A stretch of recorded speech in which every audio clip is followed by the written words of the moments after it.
We'll come back to order. Ms. Cordial or Ms. Bloom, please call the roll. Board Member Durham. Here. Board Member Flores. Excused. Board Member Goff. Here. Board Member McCullen. Here. Board Member Rankin. Here. Board Member Shuffle. Here. Board Member Schroeder. Here. Thank you. So the first item on our agenda this morning is a discussion regarding comparison of waiver laws. Commissioner? Yes, thank you. I'm going to be turning this over to Ms. Cordial and Ms. Lanaha. But this was just as a little bit of a highlight. They'll give you some of the background too. But just remember, you all we've been talking about the different waiver laws and the different standards for your decisions on each of those laws. And so these two have been leading the effort in compiling all that information, and we'll be able to present it to you today and see if you have any other feedback or changes. So, Ms. Cordial? Thank you, Commissioner. Good morning, Madam Chair, members of the board, and Commissioner Anthus. So today we will be discussing the waiver laws document that you have in front of you. This is, as Commissioner just mentioned, this is a document you've seen before. If you recall, staff put this together for you at the September board retreat to provide you with clarity among the three. Thank you. To provide you with clarity among the three. So ironic. I know! The person who You don't- always chastises us for the microphone. Chastising. Revenge. But this document is to provide you with clarity among the three different waiver types, which are innovation, charter school, and general, which is the Colorado Revised Statutes 22-2-117. So since that time, we've worked with staff in the AG's office and the board chair and vice chair to add additional clarifications to the document, which we will highlight today. Revisions to this document include respond to questions that you've had in the past among the three different types of waiver laws. We plan to use this document today to help us stay organized as we review and submit the three different types of waiver requests to you. So, based on the questions and feedback we've received over the past year, we've added a few rows that I'm now going to highlight. So the first one is on page 2. It is the oversight of the waivers. And this section describes the way in which either the local and or state board monitor waivers that have been granted. For waivers under the general waiver law, the board chair and vice chair have asked the department to track performance of districts under their waivers and flag for the state board any significant decrease in their performance. So the next row that was added starts on page 6, and that's the community support. And this section is pretty clear. It outlines the way districts must engage the community to show evidence of community support for each type of waiver request. So moving on to page 7 is the CDE review process. Good morning. And this section describes CDE's process for reviewing waivers under each law. And again, per the request of the board chair and vice chair, CDE will provide academic performance data and demographic data for each type of application along with all of their waiver requests. And let's see, the last one is on page 9, and that is the state board approval process. And so based on, again, the board chair and vice chair's requests, this section clarifies CDE's process in terms of placing waivers on the consent agenda or requesting the district or department staff to give a brief presentation. This criteria follows our current practice, as well as identifies the waiver laws that the state board has identified as ones they are interested in monitoring the most. So those are the rows that we've had. Please let us know if you have any questions or concerns with this document, as we plan to use this as a guideline as we move forward in reviewing waiver requests that come before you. Thank you. So I think when we talked about this, we were also seeking some guidelines for ourselves so that we could look at, when we were looking at a particular district or school waiver, that we would know what the rules were based on these clarifications. So my thanks to staff for working with us. Are there any questions or comments regarding this document? So I would say it's one of those documents that you want to keep handy, since we hardly have a meeting where we don't have waiver requests, whether they're on the consent agenda or not. Board Member Rankin, did you have a question? Yes, on page 3, under the general waiver law, in the quotes, receives evidence that constitutes good and just cause. That is from CRS 22-2-117. We have not had anything like that yet, have we? I mean, has that ever occurred? No, not since the law has changed.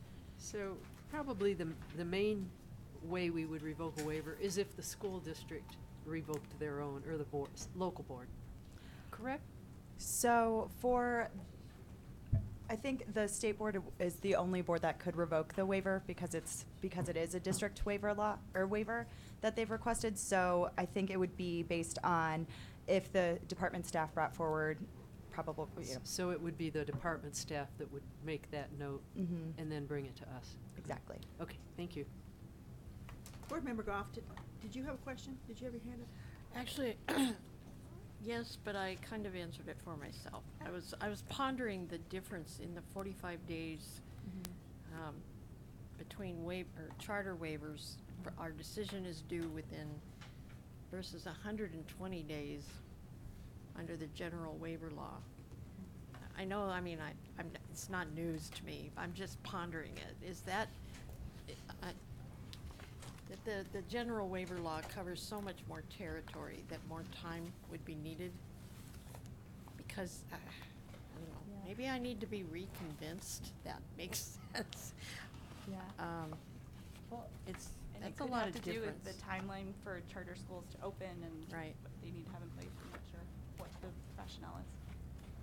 Okay. It does provide us guidance as to when we can postpone something and ask staff to give us more information versus when we're under the gun because it's necessary to make a decision at that board meeting at that time.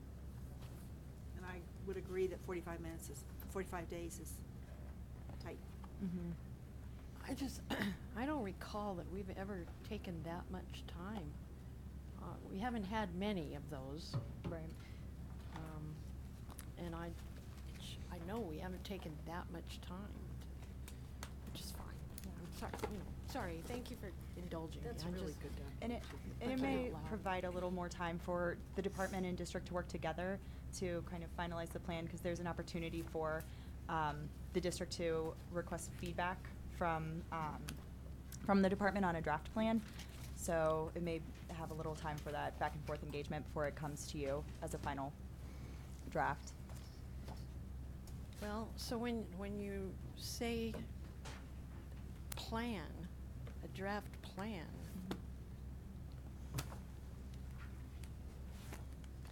is that really the replacement plan? I believe so. I mean, I mean, how big is the scope of the plan? Okay, so I apologize. So the 120 days doesn't start until we have the final version of it. So that piece that I just said, that's prior to kicking that off. Okay. Okay, thanks. Okay. Any other comments or questions? Thank you very much for doing this. Mhm. I think it might Thank you. help us in keeping it in the notebook. I know we've definitely found it helpful, so Good. I hope you do too. That's Can great. we keep that, can Thank we you. keep that in board docs in one area so that if we need to refer to it, we have it? Yeah. That'd be great. Absolutely. Oh, in board docs. Board docs. That's section. an online placement. So what, put it in every waiver request? Put that document. Leave it up there, leave it in board docs under board information, so it's there. all the Oh, time. I think that's one of those parts I haven't gotten to yet. Board information? Yeah, tell me later. All right, next item, or next few items on our agenda pertain to consideration for innovation applications from Denver Public Schools. I ask that we have a presentation on each innovation application request before I ask for motions. Commissioner? Yes, thank you. I think we're going to turn this over first to Bill Cottonsteady just to give an overview of these waivers, and then we'll turn it over to DPS to give you any additional information. So thank you, DPS, for being here. So, Mr. Cottonsteady? All right. Thank you, Commissioner Anthus. Good morning, members of the board. The following 4 agenda items relate to innovation applications from Denver Public Schools. The first 3 are school applications on behalf of John H. Ames Elementary, the Center for Talent Development at Greenlee and Beechcourt Elementary School. The 4th agenda item is a zone application on behalf of the Northeast Denver Innovation Zone. Consistent with the waiver framework just discussed in the previous agenda item, the state board may ask for presentation of applications from districts that are requesting waivers in specific policy areas such as teacher licensure, educator evaluations, or school readiness assessments. For these innovation plans, the applications included waiver requests either from teacher licensure, educator evaluation, or both. Also consistent with the waiver document, when these particular waivers are requested, CDE develops a side-by-side document comparing underlying statute with an applicant's proposed replacement plan. These documents are included in your board packets.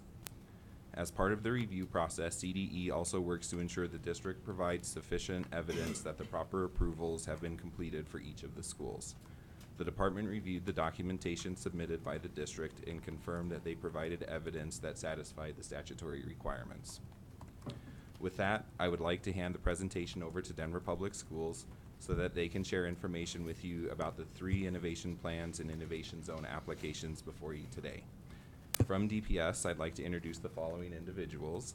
Maya Lagana is the Director of Quality Assurance and Accountability, and Joe Amundson is the Director of Intensive Support and School Design.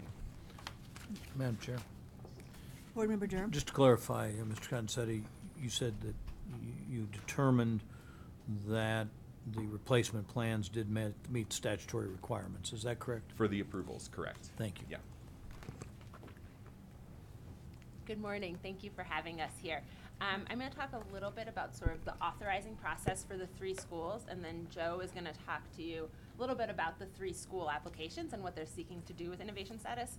And then I will talk a little bit about the innovation zone and what they're seeking to accomplish through zone status. So DPS really believes that a key benefit of innovation status is not just the waivers and the flexibilities, but really developing a comprehensive strategic plan that the whole school community is invested in. Given that sort of all 3 schools plus the zone have spent months working with their communities to develop a strategic plan and then identifying the waivers and flexibilities that are needed to accomplish that strategic plan. All of them have gone through a comprehensive review process by DPS staff, both sort of the portfolio management team, which oversees the process, and then experts in respective departments throughout the district. This process has focused on both quality of the plan and legal compliance, which includes sort of that community and stakeholder consent processes, which we help facilitate. So I'm now going to turn it over to Joe, who can give you more information about the 3 schools, and then I can talk a little bit more about the zone, if you want to talk about them together. Sure. So I'll be fairly brief, just a kind of high-level overview. But my name is Joe. I've kind of come to you about once a year to talk about the schools that we're bringing forward for innovation status. My role and my team is really to support the community design process to make sure that community members, staff, teachers, the union representation all understand and have input into that process. And then we work with Maya's team through the authorizing. So we're really school support side, she's on the authorizing side, just so you understand our roles. So these 3 applications are all coming for innovation for the first time. The Center for Talent Development at Greenlee and John Ames are both schools that were using innovation as a part of a district turnaround strategy but this is again prior to them being identified by the state for turnaround. So we're trying to be proactive in doing intensive school design with these. Beechcourt is an existing elementary school that's went through a design process that is now just bringing forward a conversion to innovation status. Just to also clarify, both of Center for Talent Development at Greenlee and John Ames have gone through a 2-year design process that went through a competitive application process through our Call for New Quality Schools that in the end resulted with innovation plans. And Beechcourt went through a year-long design process with monthly community meetings, weekly staff and leadership meetings to be able to come up with their plan. So I think as a district, we're really just excited to tell you a little bit about those schools.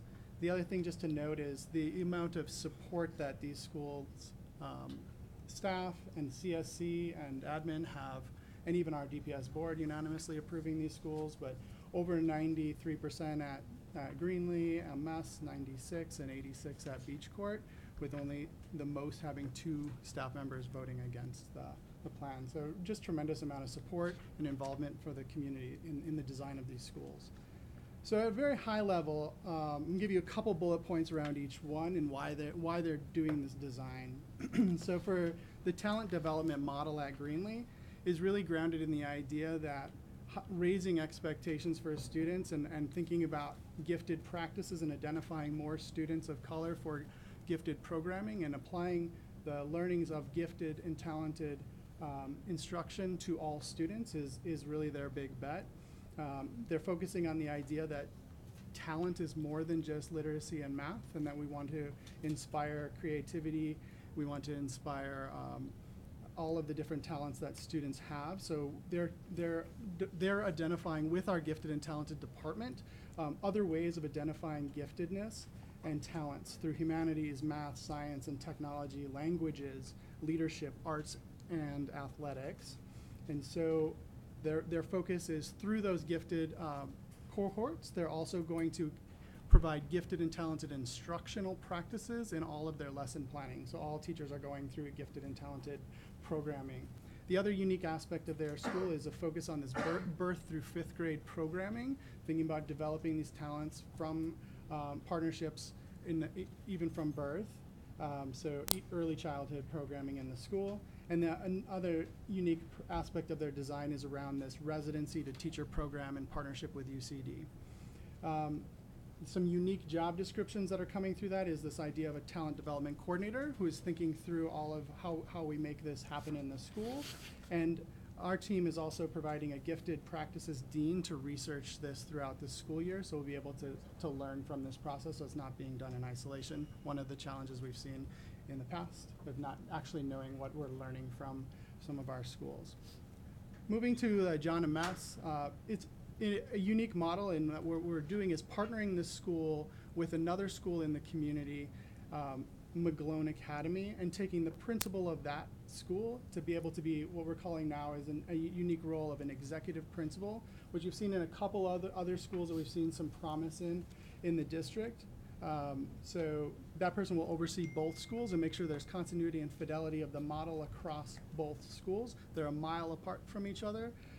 So they'll be able to do a lot of cross-campus professional development, be able to have teacher buddies because they're fairly small schools, so more collaborative planning, sharing of resources. The other thing that this network is bringing is a Center for Family Opportunity to both the schools to be able to provide a significant amount of supports to families through community resources, all being consolidated across the network. And just some unique positions in that I mentioned is the executive principal, thinking about a micro network of schools that really can focus on the model instead of some of our more comprehensive networks. So we'll have a data coordinator and a professional development dean who's really trying to make sure that this is happening across the schools. And finally, with Beach Court, their focus is really on a STEAM model focused on personalized learning and project-based tasks. And so a couple unique aspects of their model is this focus on multi-age classrooms with flexible groupings around personalized learning. They're making sure that all students have access to a smart lab as part of their rotation. They're extending summer orientation and teacher onboarding.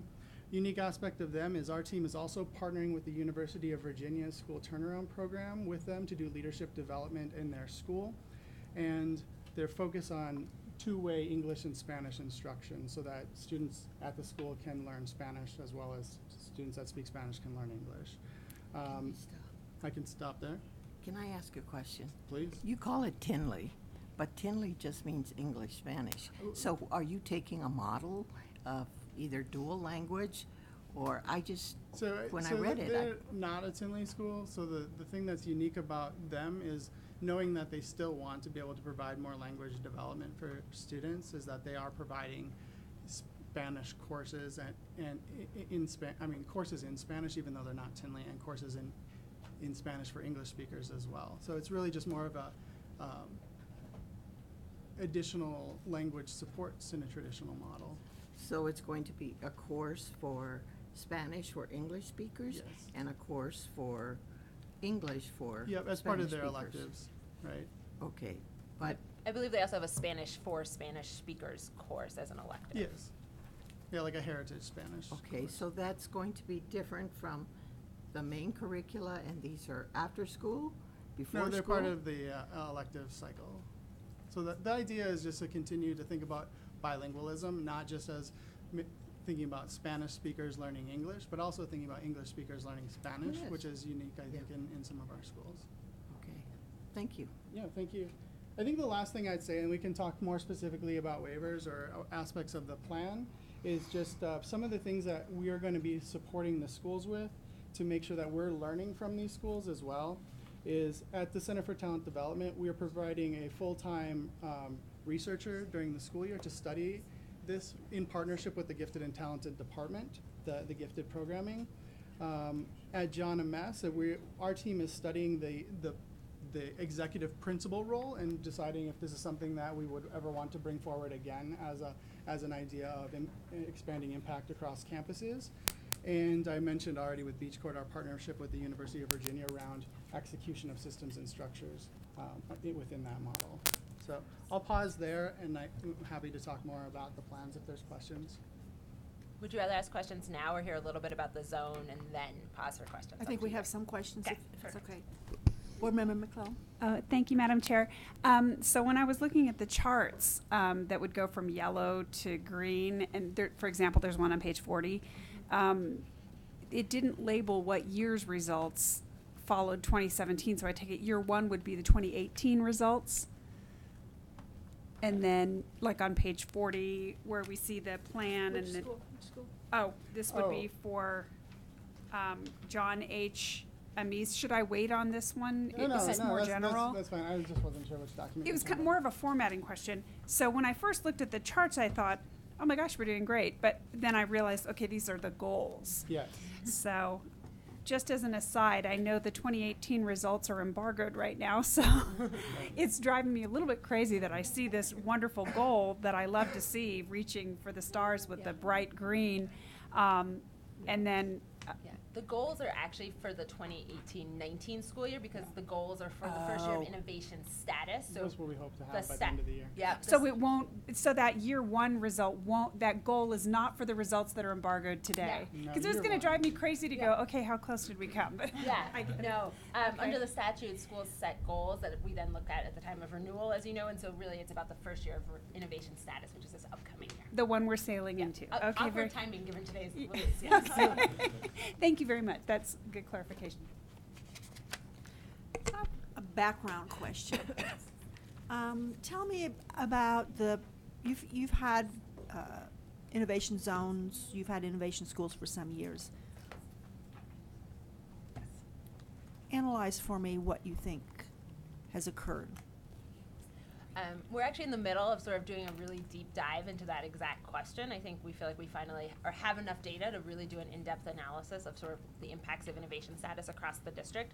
A couple preliminary findings is we find that our innovation schools perform generally on par with the district's overall performance on key metrics, particularly our school performance framework, while serving a more at-risk population.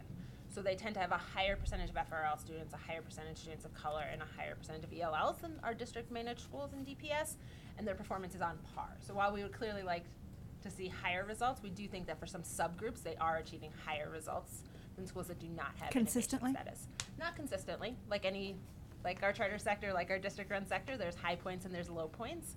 I think we have also consistently used innovation status in our turnaround schools, and like everyone in the nation, we have mixed results in turnaround. So we have struggled a little bit, I'll name, in our research to separate the impacts of innovation and turnaround and how we think about those two things because they've been so intertwined in DPS. We are also looking at sort of its impacts on talent, right? I think we believe, and I think that some of the intent behind the statute was a talent strategy as well as a student achievement strategy. If you empower teachers and leaders to make decisions, they will be happier, you will retain them. We have seen significantly higher retention rates of leaders in our innovation schools in DPS. With teachers, it's a little bit more of a mixed story. And again, I think that gets back to some of the turnaround interplays. And we know that in our turnaround schools, we have trouble retaining teachers regardless of innovation status. But are excited about the leadership retention. It is significantly higher in our innovation schools and hope that that will lead to improved outcomes. Okay. So when a few of us have read the annual reports, I'm not sure that the board has been convinced that it's about innovation only. So we're trying to tease out what has to happen in innovation for it to make a difference. I think we would agree with that. I mean, part of the reason why our team is providing a lot more support on the implementation side is we've seen a lot of really innovative models that haven't fully executed. So one of the things that I think you'll see in the study is schools that put together strong designs and then have in effect implemented more traditional models with some aspects of that. And so what we're really focusing on in our research and in our team support is making sure that during their launch year and the year after that they have support and actually some accountability to implementing the model as designed. Can I add one more thing? I think the other thing that complicates this is, and I think this was part of the intent, right? Some of the things that we've seen working in innovation schools, we've now given to all schools. So for example, one of the things that originally innovation schools really were excited about was being able to hire earlier. They were finding that by the time the district hiring timelines opened in March, a lot of the best teachers were already committed somewhere else. So innovation schools got earlier hiring timelines. Now all of our schools can hire earlier, right? Because we're like, why should only these schools get that benefit?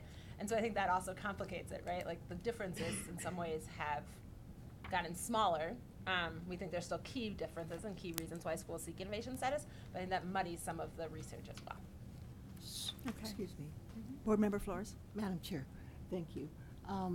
So you're saying that you're still keeping you're allowing teachers by innovation schools to be Hired earlier? earlier. Yeah, but all Okay. schools now can do that. Well, then it's not earlier. No, you're right. It no longer is in innovation schools. Early hiring is no longer a key flexibility of innovation schools. There's others, but that one we realized was good for all schools. And didn't Anything else require you've teased specific- out of the analysis you've done so far? Those are the biggest things, I think. We are still working. We are planning to present it to our board this fall and would be happy to share it with you once it's finalized. Would love to hear it, because I think when we're looking at our turnaround, that's often been the suggested model, but it seems that it needs to be more than that based on the results we've seen across the state. I'm not suggesting. Yeah. Tangentially necessarily. related, right, is the work that we're doing with the University of Virginia, which I know you are working with a lot of districts, is design is important, but if you don't have the core systems of execution in sync, it doesn't matter. And so we really need to keep both of those things in perspective when we're talking about design, because we've seen lots of great designs, and the implementation is the hard part. Sure. I think I hear you say that one of the resources that these schools of innovation need is that district support. Yes. Other resources that you find specific to innovation? I think this is more specific to innovation zones, and we'll get to the Northeast Denver Innovation Zone. I think while district supports have been great for many schools, some schools have sought more differentiated supports that are aligned to their model. So I think the Northeast Denver Innovation Zone, really quickly, is for international baccalaureate schools who want to be able to get support specific to the IB program and be able to create greater vertical alignment. The district, while they have an IB coordinator, not all of our schools are IB schools and are not set up to provide that really targeted support. So I think in their case, that's part of why they've sought zone status, is to get that more differentiated support aligned to their very specific model. Okay, thank you. Other questions? Board Member Flores? Is that the school that includes Swikert? Yes. Okay, So yeah, the 4 schools are Swigert International School, McAuliffe International School, McAuliffe at Manual, and Northfield High School. And they are all in the same region of the city near Northeast, and all are the IB model. So they came to us saying, we want to organize together for shared learning to help our teachers and our leaders better implement this model in support of student achievement. So I think you guys have had some zone proposals that have been district-led initiatives for turnaround or other reasons. This was very much 4 schools who have worked together informally for years, serve a lot of the students transition. I have a second question. Go ahead. Okay, so in these schools, I know that they have been almost predominantly white, but you will be including, will there be more integration, I Yes. guess, Yeah. of? So 2 things. So Northfield High School serves approximately 30% of its seats are reserved for choice students, largely who come from Montbello. So it is, while located in Stapleton, does not serve all Stapleton students and actually is Okay. relatively diverse already, as is McAuliffe at Manual, given. And how, and McAuliffe, how, So McAuliffe International and Swaggart have been largely white and affluent Yes. schools in past years. This is the first year McAuliffe is participating in the program DPS has that where they set aside a certain percentage of seats for free and reduced lunch students through the choice to attempt to increase integration at their okay, school. and so is it 30 for all of them, even Swikert? Swaggart, no, Swaggart does not have that because the Stapleton enrollment zone, which it is a part of, currently doesn't have capacity to serve students from outside the zone. We are working to think about that, but the other schools all do have sort of set-asides to increase integration. That doesn't seem right.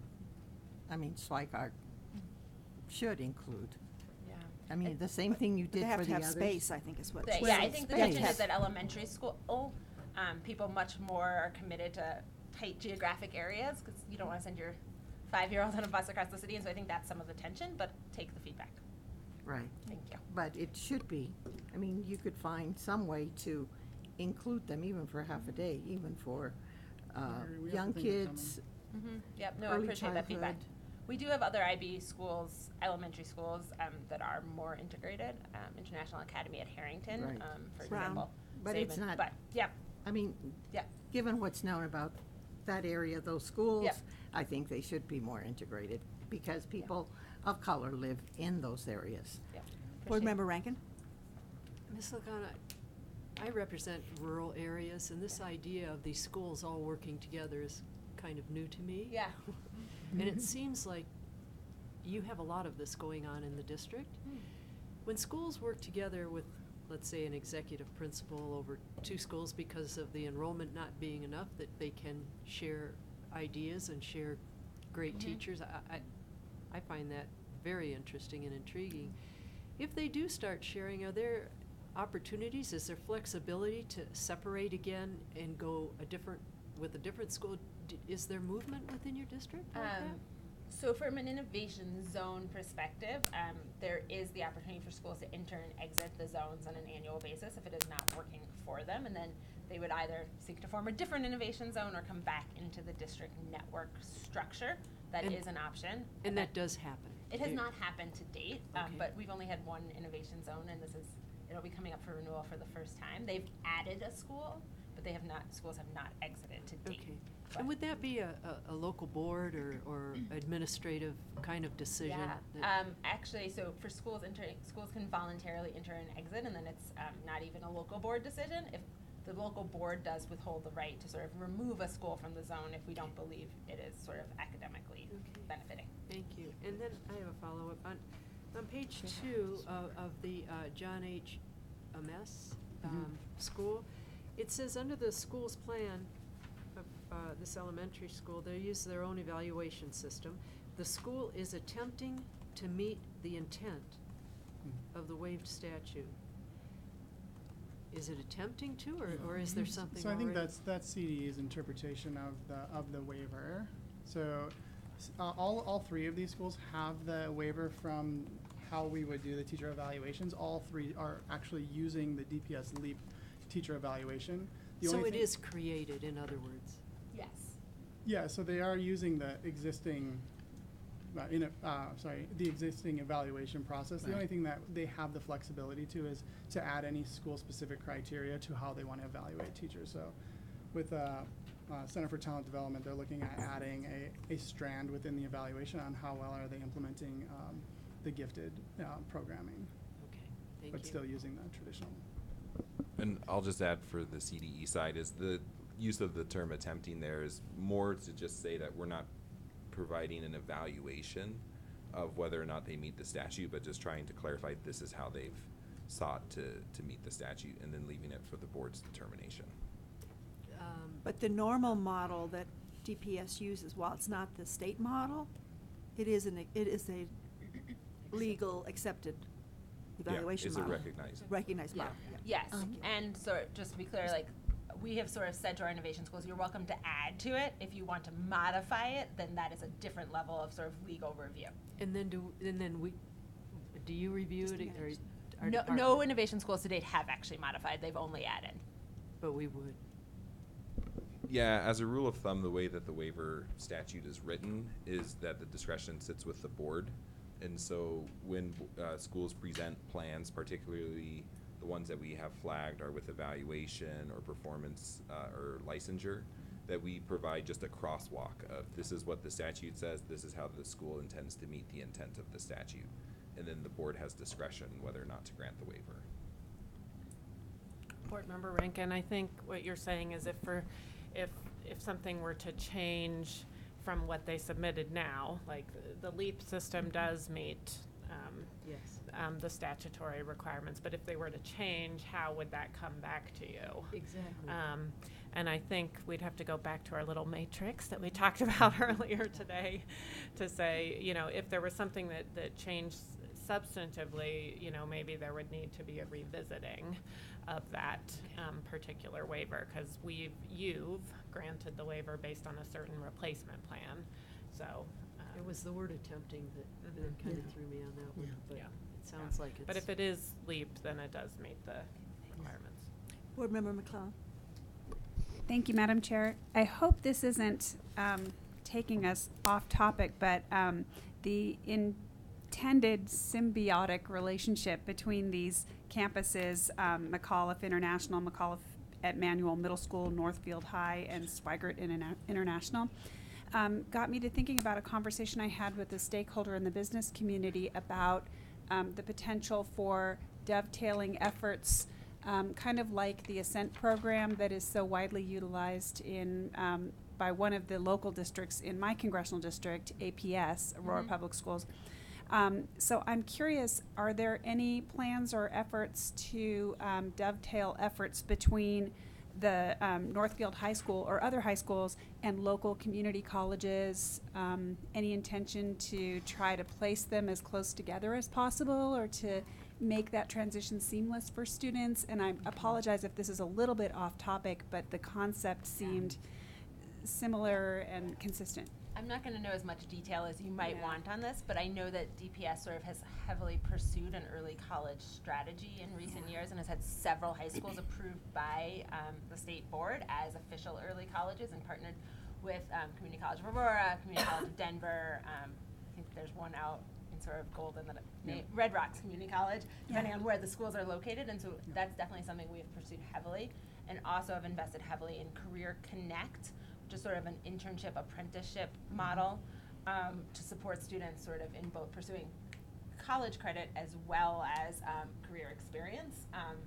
So definitely something we have pursued. I think Northfield is not an early college, given sort of the conflict a little bit between that and the IB model, although IB models do give students college credit in many ways. Conflict's probably the wrong word. Difficult to align. Yeah, well, I've seen firsthand some of the benefits for both the older kids and the younger kids, students, when you have the campuses physically closer together. I know there's 3 schools within my own home district, an elementary, a middle school, and a high school that are contiguous, on a contiguous parcel of land, and what that allows for is for the high school students who are looking for volunteer hours and maybe excel in mathematics, for example, to go over to the middle school and do tutoring, which is beneficial to both student populations. So it's exciting to see that concept intentionally moved forward. And while these are not on the same campus, we do have other shared campuses where some of that does happen. So certainly something these people. So the IB program is, as I recall, so intense in terms of the requirements. It's so rigid. It's very hard for students It's hard enough for to them to do complete. much else in order to fulfill the expectations of that program. I think that's the hard part about combining that with some of the other work that we're seeing going. Okay. And I think about that too. Yeah. Board Member Flores? Yes, the question I was asking is, you're coming before the board and you're presenting your plans, and then you say, well, we're going to fully flesh this out, or something to that effect, and then going to our board. So, I Did didn't you need say to that? say that, if I did. No, the okay. plans are fully fleshed out. Our board voted in favor of both the 3 schools and the innovation Okay. zone in June. In Okay. June, and they were all unanimous and then votes. I didn't hear well. Sorry I'm about sorry. that. No, it might have been my lack of clarity, so I Thank you. apologize. Board Member Rankin? Another question, on page 2, I just need a little clarification. A Colorado State Plan under ESSA, the district will report to CDE information concerning the rates at which their low-income and minority students are taught by teachers who are inexperienced, ineffective, or teaching out of field.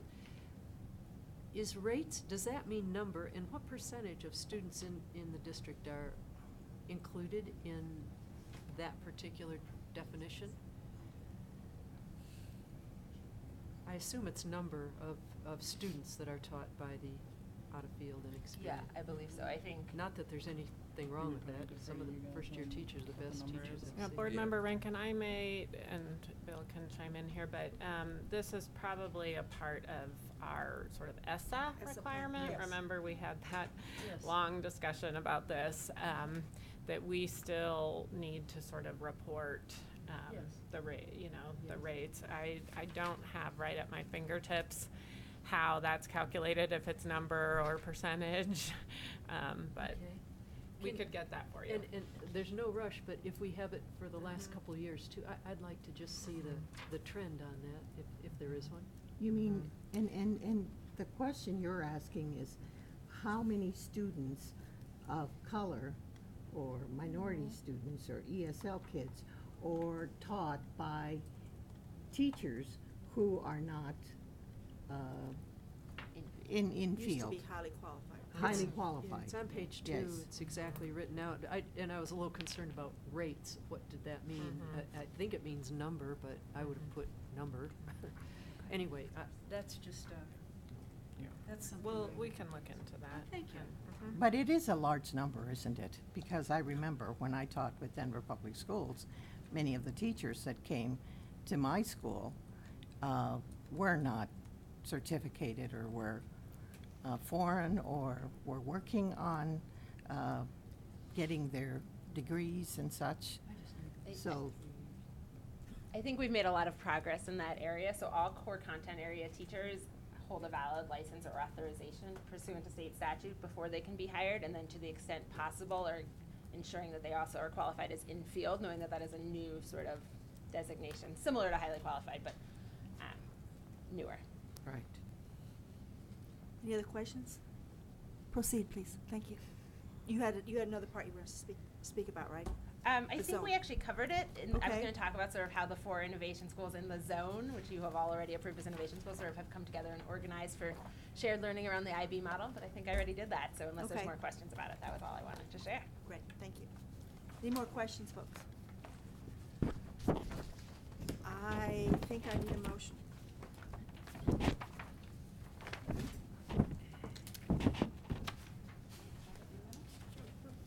How about, let's see, I can't tell you what page it is. Got it? Our motioner?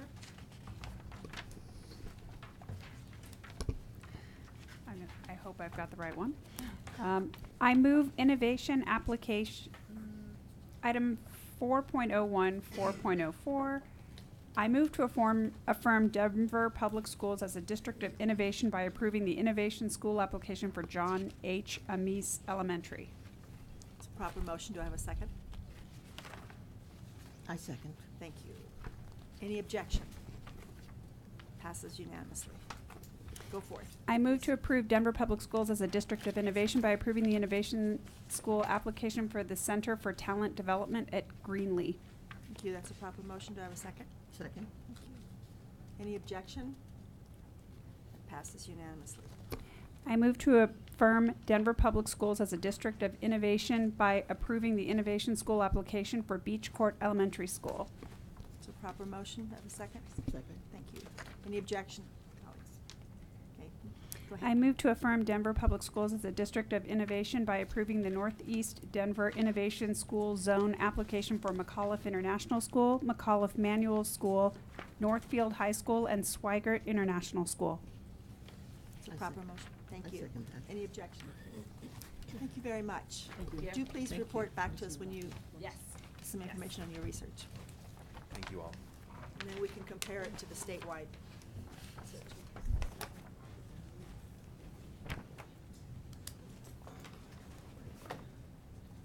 Okay. What time? 10:30? Ay, ay, ay. Can we have a little break? We are definitely gonna have a We're break. definitely gonna take a little break. How long? Thank Just you. because of the embargo. I'm here. But then I wonder. Yes, yeah. I wonder if, after our break, we can go into exec session and address the disciplinary matters That's a good idea. earlier. Yep. That's the only thing for which we wanted to go into exec session today, right? No. There's a No. couple other. Oops. So we may have to do two. Okay. But is Colleen available on the disciplinary? She probably is, she's probably upstairs. I'm trying to accommodate another Yeah. request here. Okay. But we could have a little break. Yes, you may have a little break, but let's talk about when you come back. Can she come at, say, 10? I'm sure. 10:10? Yep, I'm sure. 10:10. This is not gonna take a long time, right? I don't think so. I don't think so either. Talking about the disciplinary discussions. Whoa. How about we take a break until 10:05? Is she across town? No, She she should, should I be think she's upstairs. upstairs. Yeah. Okay.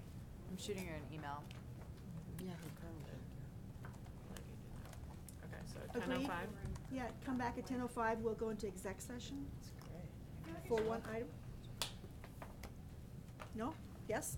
Okay. Okay, thank you.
An executive session has been noticed for today's state board meeting in conformance with 24-6-402-3A CRS to receive legal advice on specific legal questions pursuant to 24-6-402-3A Roman numeral 2 CRS and matters required to be kept confidential by federal law or rules or state statutes pursuant to 24-6-402-3A Roman numeral 3 CRS.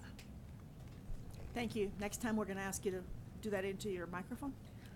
Just for, Got it. do I have a motion? So moved. Thank you. Second? Second. All right, we're in.